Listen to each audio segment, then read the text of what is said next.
जय श्री कृष्ण दोस्तों मैंने पिछले वीडियो में विशेष सूची के बारे में बताया था जिसमें पृष्ठभूमि, आमुख और भूमिका। और दोस्तों आज विषय सूची की पहली पृष्ठभूमि की पाठन होगी, जिससे मैं आपको बताऊंगा ये जो भगवद गीता की और प्रसारित ही हुआ है, जो आप समझ सको और तब तक मुझे बता सकते हो। अगर आप मेरे चैनल पर पहली बार आए हो तो चैनल को सब्सक्राइब ज़रूर कर लीजिएगा और बेल की नोटिफिकेशन ऑन कर लीजिएगा। और मैं चलता हूँ पृष्ठभूमि की ओर। दोस्तों चलते हैं पृष्ठभूमि की ओर। तब तक आप जय श्री कृष्ण नाम लेके अपना आत्मा संपूर्ण शांति करें और पृष्ठभूमि की वीडियो देख के सुन के अपने मन को शांति करके और अपने भागवत गीता अपने फ्यूचर में आप ज़रूर एक बार पढ़िएगा, जिससे आपको पूर्ण ज्ञान प्राप्त हो सके और आप भी एक मानव समाज में सनातन धर्म के खिलाफ आप लड़ सको।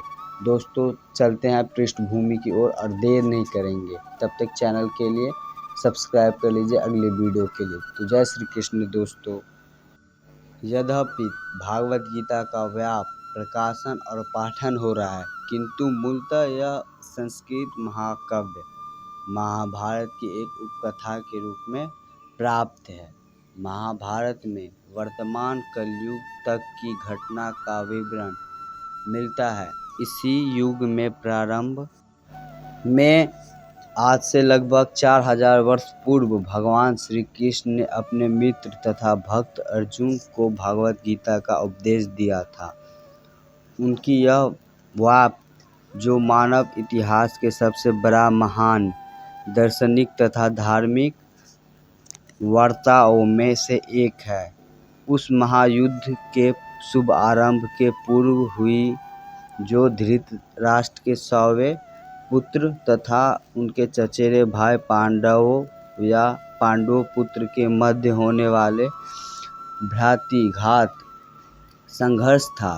धृतराष्ट्र तथा पांडु भाई भाई थे, जिनका जन्म कुरुवंश में हुआ था और वे राजा भरत के वंशज थे, जिनके नाम पर ही महाभारत नाम पड़ा। चूँकि बड़ा भाई धृतराष्ट्र जन्म से अंधा था, अतएव राज सिंहासन उसे न मिलकर उसके छोटे भाई पांडवों को मिला। पांडु की मृत्यु अल्पायु में हुई, अतएव उस 5 पुरुष युधिष्ठिर, भीम, अर्जुन और नकुल तथा सहदेव धृतराष्ट्र की देखरेख में रख दिए गए, क्योंकि उसे कुछ काल के लिए राजा बना दिया गया था। इस तरह धृतराष्ट्र के पांडु के पुत्र ही राजमहल में बड़े हुए। दोनों ही गुरु द्रोणा द्वारा सैन्यकाल का प्रतीक्षा किया गया और पूज्य भीष्म पितामह उन्हें परामर्शक थे। तथापि धृतराष्ट्र के पुत्र विशेष सबसे बड़ा पुत्र दुर्योधन पांडव से घृणा और ईर्ष्या करते थे। अंधा तथा दुर्बल हृदय धृतराष्ट्र पांडु पुत्र के स्थान पर अपने पुत्रों को राज का उत्तरदायी बनाना चाहता था। इस पर धृतराष्ट्र की सहमति से दुर्योधन ने पांडु के युवा पुत्र की हत्या करने का षड्यंत्र रचा। पांचों पांडव अपने चाचा वरुण तथा अपने ममेरे भाई भगवान कृष्ण के संरक्षण में रहने के कारण अनेक प्राणघात आक्रमणों के बाद भी अपने प्राणों की सुरक्षा रख पाए। भगवान कृष्ण को सामान्य व्यक्ति नहीं है। भगवान कृष्ण कोई सामान्य व्यक्ति नहीं है, अपितु साक्षात परम ईश्वर है, जिन्होंने इस धराधर में अवतार लिया था और तब एक समकालीन राजकुमार की भूमिका निभा रहे थे। वे पांडव की पत्नी कुंती या पृष्ठा पांडवों की माता के भतीजे थे। इस तरह संबंधियों के रूप में तब धर्म का शास्त्रवत पालक होने के कारण वे धर्मपरायण पांडु पुत्र के पक्ष लेते रहे और उनकी रक्षा करते रहे। किंतु अंततः चतुर दुर्योधन ने पांडवों को धृतक्रिया के लिए ललकारा। उसे निर्दय पूर्व सफर में दुर्योधन तथा उसके भाई ने पांडवों की सती पत्नी द्रौपदी पर अधिकार प्राप्त कर लिया और फिर उसे राजाओं तथा राजकुमारों की सभा के मध्य निर्वस्त्र करने का प्रयास किया। कृष्ण के दिव्य हस्तक्षेप से उनकी रक्षा हो सकी। उस धूर्त क्रिया में छल के प्रयोग के कारण पांडवों की हार हुई तथा उन्हें अपने राज्य से विचलित होना पड़ा और 13 वर्ष तक वनवास के लिए जाना पड़ा। वनवास से लौटकर पांडव ने धर्म समस्त विधियों से दुर्योधन से अपना राज्य मांगा, किंतु उसने देने से इनकार कर दिया। क्षत्रिय के शास्त्रोनुमोदित वाक्य को पूर्ण करने के लिए पांचों पांडव ने अंत में पूरा राज्य न मांग कर केवल 5 गांव की मांग रखी। किंतु दुर्योधन सुई की नोक पर भी भूमि देने के लिए सम्मत नहीं हुए। अभी तक पांडव सहनशील बने रहे, लेकिन अब उन्हें उनके लिए युद्ध करना आवश्यक अभिव्यक्त हो गया।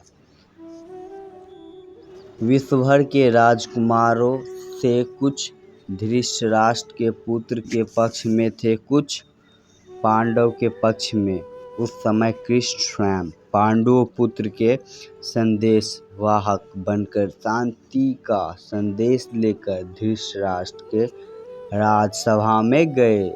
जब उनकी याचना अस्वीकृत हो गया तो युद्ध निश्चित था। अत्यंत चरित्र पांचों पांडव ने कृष्ण को पूर्ण पुरुषोत्तम भगवान के रूप में पहचान लिया था, किंतु धृतराष्ट्र के दुष्ट पुत्र उन्होंने नहीं पहचान पाए थे। फिर भी कृष्ण ने विपक्षियों की इच्छा अनुसार ही युद्ध में सम्मिलित होने का प्रस्ताव रखा। ईश्वर के रूप में वे युद्ध नहीं करना चाहते थे, किंतु जो भी उनके सेना का उपदेश करना चाह रहा था। प्रतिबंध यह था कि एक ओर कृष्ण की संपूर्ण सेना होगी तथा दूसरे ओर वे स्वयं एक परादर्शकता तथा सहायक के रूप में उपस्थित रहेंगे। राजनीति में कुलसद दुर्योधन ने आतुरता से कृष्ण की सेना झपट ली, जबकि पांडवों ने कृष्ण को उतना ही आतुरता से ग्रहण किया। इस प्रकार कृष्ण अर्जुन की सारथी बने और उन्होंने उस सुप्रसिद्ध धनुर्धर का रथ हाँकना स्वीकार किया। जय श्री कृष्ण। दोस्तों, फिर आगे चलते हैं। इस तरह हम उस बिंदु तक पहुंच जाते हैं जहां से भागवत गीता का शुभ आरंभ होता है। हर हर महादेव। जय श्री कृष्ण। दोस्तों, राधे राधे। दोनों ओर से सेना की युद्ध करने के लिए खड़ी है और धृतराष्ट्र अपने सचिव सज्जन से पूछ रहे हैं कि उस सेना में क्या किया है, उस सेनाओं ने क्या किया है। इस तरह सारी पृष्ठभूमि तैयार है। आवश्यकता है केवल इस अनुदेश तथा भाष्य के विषय में सटीक टिप्पणी की। भागवत गीता के अंग्रेजों अनुवादों में यह सामान्य प्रवृत्ति पाई जाती है कि वे अपनी विचारधारा तथा दर्शन को स्थान देने के लिए कृष्ण को ताक पर रख देते हैं। वे महाभारत के इतिहास का असंग अपौराणिक कथा मानते हैं तथा कृष्ण को किसी अज्ञाता प्रतिभाशाली व्यक्ति के विचारों को पट रूप में प्रस्तुत करने के लिए निर्मित बनाते हैं, अथवा श्रेष्ठतम परिस्थितियों में कृष्ण एक गौण ऐतिहासिक पुरुष बना दिए जाते हैं। किंतु साक्षात कृष्ण भगवद गीता के लिए लक्ष्य तथा विषयवस्तु दोनों हैं, जैसे कि गीता स्वयं अपने विषय में कहती है। अतः यह अनुवाद तथा इसके साथ दिए हुए अभ्यास पाठक को कृष्ण की ओर निर्देशित करता है, उनसे दूर नहीं ले जाता। इस दृष्टि से भगवद गीता यथारूप अनुपम है। साथ ही इसकी सबसे बड़ी विशेषता यह है कि इस तरह यह पूर्णतः ग्राह्य तथा संगत बन जाती है। चूँकि गीता के वक्त एवं उसी के साथ चरम लक्ष्य भी स्वयं कृष्ण है, अतएव यही एकमात्र ऐसा अनुवाद है जो इस महान शास्त्र को यथारूप में प्रस्तुत करता है। जय श्री कृष्ण दोस्तों, राधे राधे। जय श्री कृष्ण दोस्तों, अगर आपको मेरी ये गीता की वीडियो बहुत अच्छी लगी या फिर नहीं अच्छी लगी तो आप मुझे ज़रूर बताइए कि मेरी वीडियो में क्या कमी है। और तब तक के लिए आप मेरे चैनल पे पहली बार हो नए हो तो आप मेरे चैनल को सब्सक्राइब कर लीजिए और बेल की नोटिफिकेशन ऑन कर लीजिए, ताकि आप कोई भी इन्फॉर्मेशन आगे की गीता से वीडियो रिलेटेड मिस न कर सको। तब तक के लिए दोस्तों, जय श्री राधे राधे, श्री राधे। तब तक मिलते हैं अगले वीडियो के लिए। जय श्री राधे।